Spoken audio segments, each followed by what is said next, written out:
തിരുവൈരാണിക്കുളം മഹാദേവ ക്ഷേത്രം.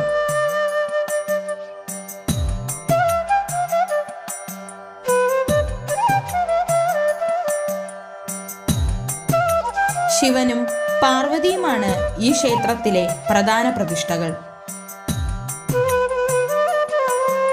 ശിവനെ കിഴക്കു ഭാഗത്തേക്കും ശ്രീ പാർവതിയെ പടിഞ്ഞാറു ഭാഗത്തേക്കും ദർശനമായി ഒരേ ശ്രീകോവിലിൽ പ്രതിഷ്ഠിച്ചിരിക്കുന്നു.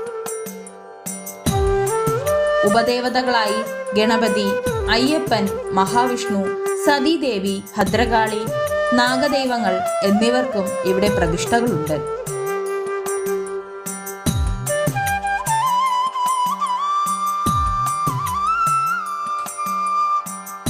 ധനുമാസത്തിൽ തിരുവാതിര നാൾ മുതൽ 12 ദിവസം മാത്രമേ ശ്രീ പാർവതി ദേവിയുടെ നട തുറക്കുകയുള്ളൂ. അതുകൊണ്ടുതന്നെ ഈ ദിവസം